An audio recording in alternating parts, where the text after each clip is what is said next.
Hello and welcome to another edition of Another Book Review. This week I'll be reviewing The Power of Crisis by Ian Bremmer. I'll talk very briefly about the author, go into an overview of what the book is about, talk about what I liked about it, what I didn't like about it, who I'd recommend the book to, and finish off with what I'll be reading for next time. Ian Bremmer is a well-known political scientist and pundit. He is the author of several books on global politics. This one is no different. This is called The Power of Crisis and is about how he identifies three upcoming crises or three current crises that are going to require global cooperation over the next, until the end of the decade, end of the century, and talks primarily about how the United States and China need to act closer together due to them being the sole superpowers of the world, need to act more in tandem in order to tackle these problems, and really kind of stresses the need for global organizations to be founded to handle the crises. The three he identifies are COVID or other communicable diseases or viruses, pandemics, climate change, and technologies, advanced technologies like AI and cyber tools that can be used in terms of cyber warfare and things of that nature. So the book is split up pretty evenly between these three topics. He also talks about in the first part the kind of the current political landscape of the United States domestically. Then he goes into China and China's relationship with the United States, and then he talks about these three things. So really, COVID-19 is most of what he talks about as far as the upcoming pandemics. Goes into the climate, where we are with climate, and then ends with technology. He has a pretty long ending section as well that's kind of just a wrap-up of these arguments. But the main crux of his argument is there's a need for cooperation, global cooperation, really, primarily between the United States and China, with the EU also being used to act almost as a lever or a mediating factor between the U.S. and China, which oftentimes he notes are at loggerheads over a lot of things due to political values, mostly.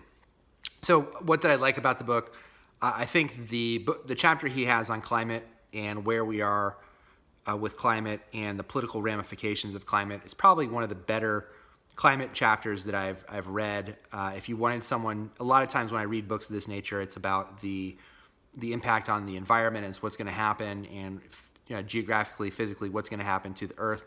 I think this does a good job of identifying certain areas where the politics of this will change because you have a refugee crisis, and here are the most likely areas where a refugee crisis will occur. And politically, here he's kind of laying out the steps of what he thinks is the aftermath of that. And I thought that was handled really well. And also I thought that the handling of the tech chapter, where he kind of talks about and I've read this in similar books. I'll leave a link below to The Coming of Neo-Feudalism, because I think it covers a lot of the same areas. I'll leave a link to that review below. But when he talks about technology and what he sees as the capabilities of the United States, the capabilities of China, and how the ability to enact cyber warfare is another step beyond even nuclear weapons, and he goes into why he thinks that is. So I thought that was really interesting. And I think it's a pretty short, breezy read.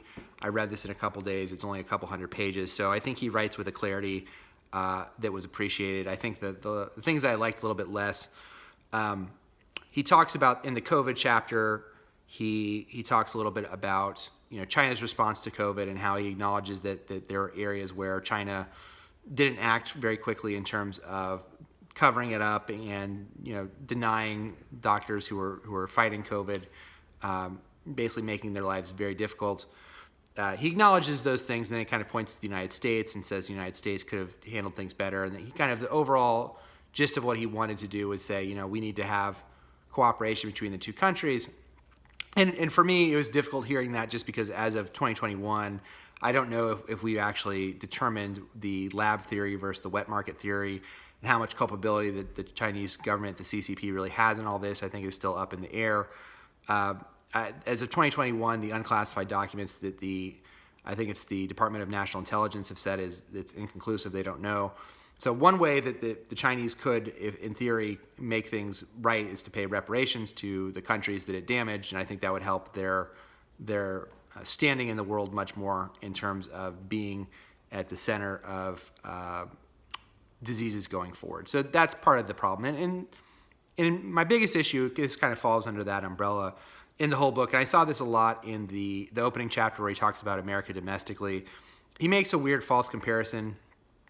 By weird, I mean inaccurate and intellectually dishonest, between police shootings in the United States and the Uyghurs in China, who, for maybe those who aren't aware, are not ethnically Han. I believe they're ethnically closer to being Turkish, but they are Muslims who practice their faith and have been, he says in his writing, Bremmer says, been forced into what are essentially concentration and re-education camps, about 1 million people.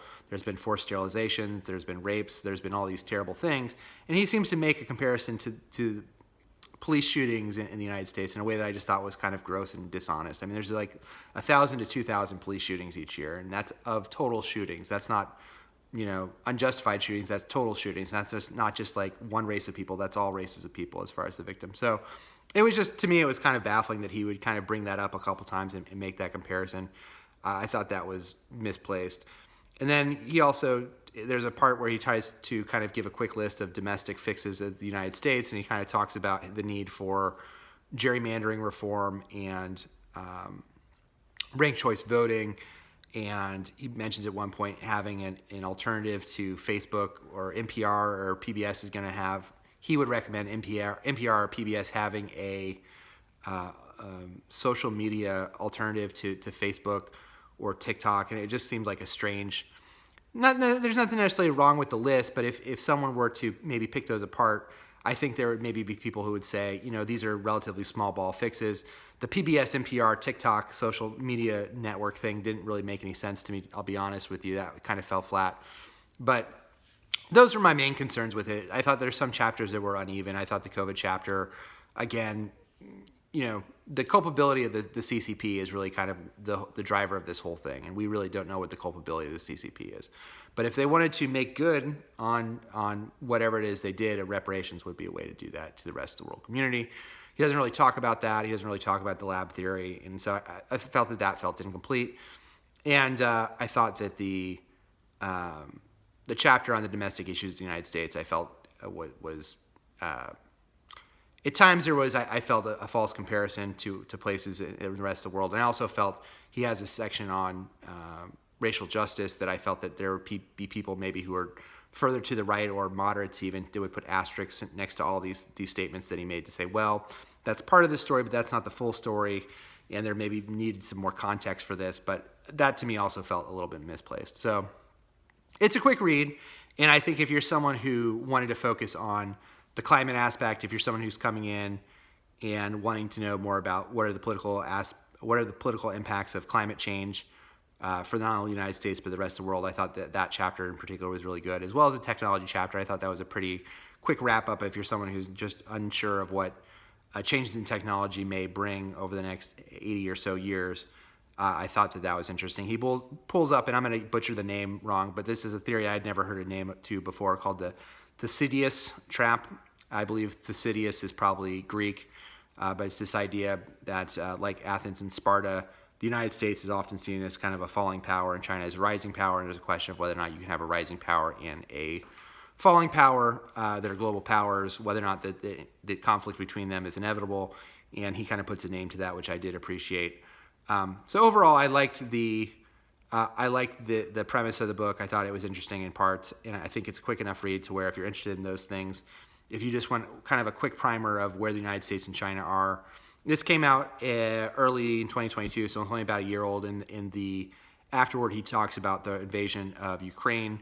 So nothing super current, but if you're looking for something that I think is, if you're looking for something just to get an understanding of where the two countries are politically, I thought it was an interesting read. The Power of Crisis by Ian Bremmer. And next time I'm going to be reading The Cryptopians by Laura Shin. Until next time, please like the video, subscribe to the channel if you haven't already. I'll leave the link below to The Coming of Neo-Feudalism if you want to check that out. It kind of covers some of the similar ground to The Power of Crisis. Until next time, bye.